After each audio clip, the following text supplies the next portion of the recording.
Hello everyone. आज का हमारा टॉपिक है आयताकार आरेख, रेक्टेंगुलर डायग्राम। आयताकार आरेख भी द्विविम आरेख के अंतर्गत ही आते हैं, अर्थात इसमें जो हमें दिए गए मान होते हैं उनको लंबाई और चौड़ाई दो विमाओं के माध्यम से आरेख बनाकर प्रदर्शित किया जाता है। तो अब आपके सामने ये क्वेश्चन है, तो सबसे पहले किसी भी आरेख या आलेख के क्वेश्चन को सोल्व करने के लिए फर्स्ट स्टेप होता है उसकी मापनी का चयन। तो मान लीजिए इसकी मापनी हम मानते हैं, मापनी एक वर्ग इकाई बराबर 1 मिलियन टन की मापनी पर इस डेटा का आयताकार आरेख बनाना है। तो नॉर्मली आयताकार आरेख दो प्रकार के होते हैं, एक तो होता है साधारण आयत आरेख और दूसरा होता है विभाजित आयत आरेख। तो हम यहाँ पे जो क्वेश्चन सोल्व करेंगे ये क्वेश्चन सोल्व करेंगे साधारण आयत आरेख। ठीक है, हम यहाँ बनाएंगे साधारण आयत आरेख। तो मान लीजिए हमने ये मापनी मान ली एक वर्ग इकाई बराबर 1 मिलियन टन। तो अब आपके सामने ये जो टेबल दी हुई है इसको आगे बढ़ा देंगे और यहाँ पे मापनी के अनुसार आयत का क्षेत्रफल ज्ञात कर लेंगे। ठीक है, और इसके अनुसार आयत की लंबाई चौड़ाई ज्ञात कर लेंगे।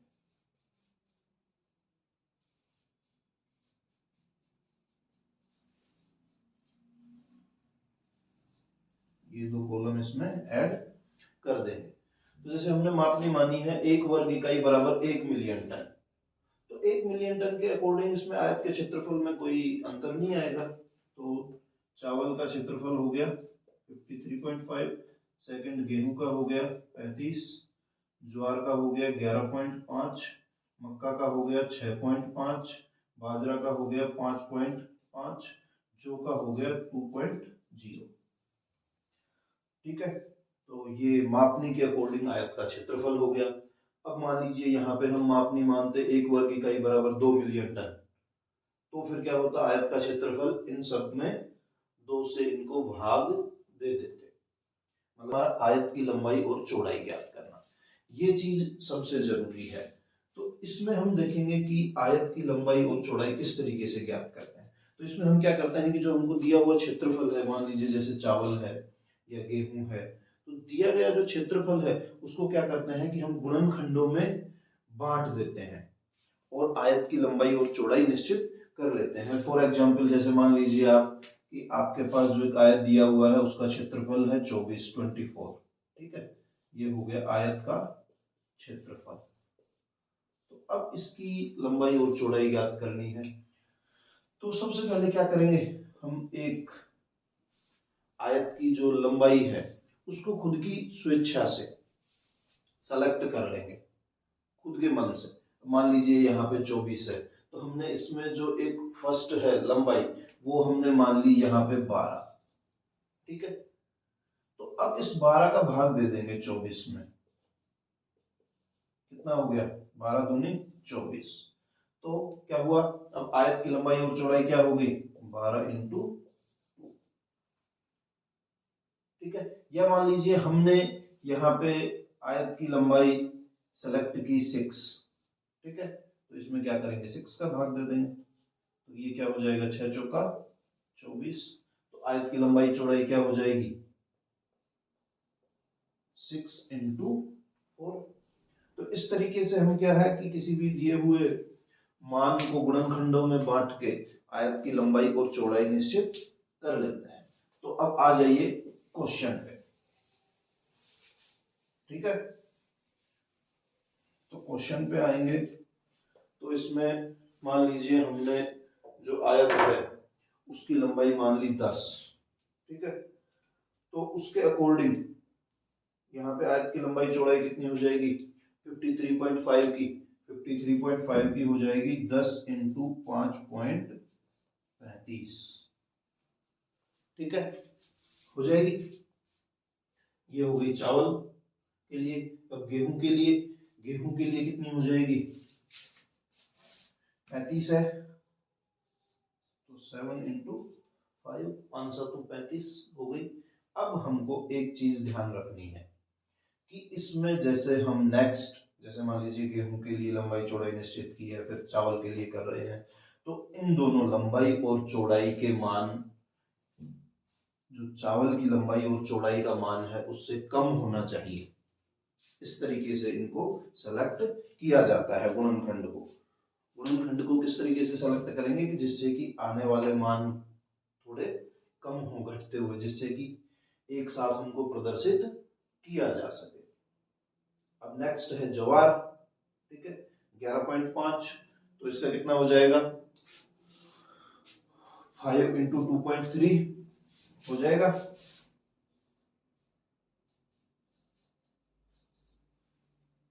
ठीक है, नेक्स्ट क्या है, मक्का, मक्का का क्या हो जाएगा, 4 इंटू 1.62।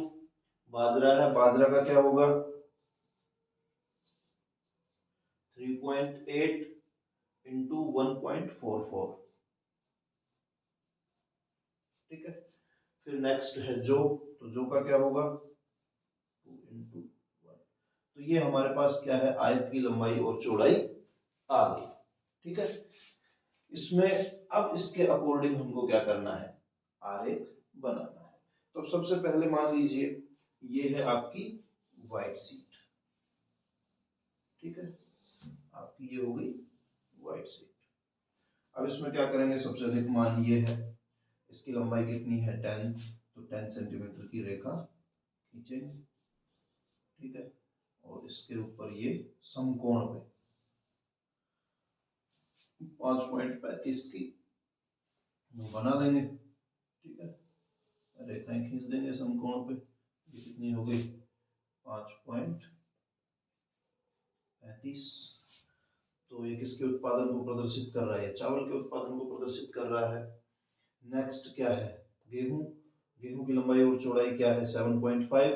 तो लंबाई कितनी है 7, तो स्केल के माध्यम से यहाँ पे इसकी लंबाई ये 7 हो गई, और इसकी चौड़ाई कितनी है 5, तो ये इसकी चौड़ाई हो गई। इसको स्केल के माध्यम से मिला देंगे, तो ये किसके मान को प्रदर्शित करेगा, ये आयत प्रदर्शित करेगा गेहूं के मान को। फिर इसके बाद है नेक्स्ट ज्वार, तो ज्वार की लंबाई कितनी है 5, तो ये हो गया 5, और चौड़ाई कितनी है 2.3, तो ये आ गया 2.3। ठीक है, नेक्स्ट 4 इंटू 1.62, ये 4, ये हो गया 1.62। फिर है नेक्स्ट 3.8 इंटू 1.44, तो ये 3.8 इंटू 1.44, ये किसका मान हो गया, बाजरा। फिर लास्ट है जो का है 2 इंटू 1, तो ये मान लीजिए 2 इसकी लंबाई हो गई, और ये 1 इसकी चौड़ाई हो गई।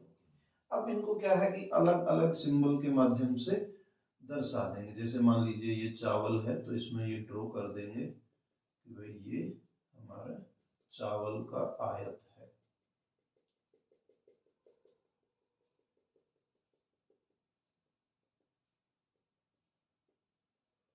डॉट डॉट करके, ठीक है, तो ये चावल के लिए हो गया।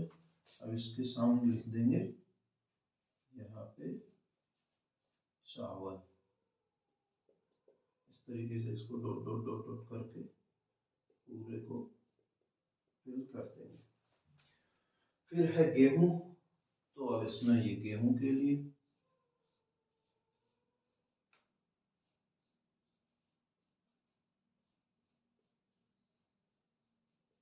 इससे क्या है कि आपको आरेख को देखते ही पता लग जाएगा आसानी से कि भाई ये इस चीज का उत्पादन है, और तुलनात्मक रूप से अध्ययन में आसानी रहती है। तो इसके आगे लिख देंगे गेहूं।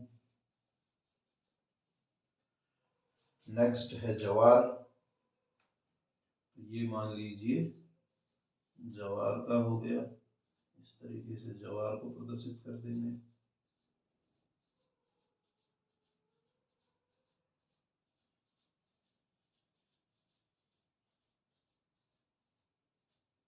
ठीक है, इसके आगे लिख देंगे ज्वार। नेक्स्ट है मक्का, मान लीजिए मक्का के लिए हमने सिंबल यूज किया प्लस। ठीक है, ये हो गया मक्का। अब है बाजरा। बाजरा के लिए मान लीजिए हमने सिंबल यूज किया बी।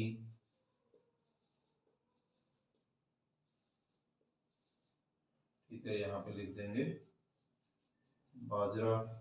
नेक्स्ट है जो। तो जो के लिए मान लीजिए हमने सिंबल यूज किया खड़ी लाइन है, तो ये हो गया जो। ठीक है, अब ये आपकी ड्राइंग शीट के ऊपर जैसे ही आरेख का ये डायग्राम बनेगा, उससे आगे की प्रक्रिया होगी। यहाँ पे नीचे चित्र साधारण आयत आरेख।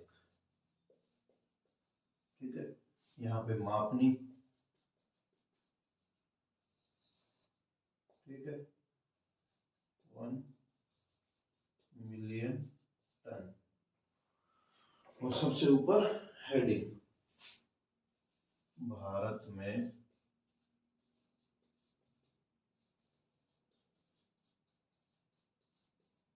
अनाजों का उत्पादन। वर्ष क्या है? 2001 2002। इस तरीके से करके हम साधारण आयत आरेख के डायग्राम को कंप्लीट कर देंगे। ये आपका साधारण आयत आरेख बनके तैयार है। Thank you.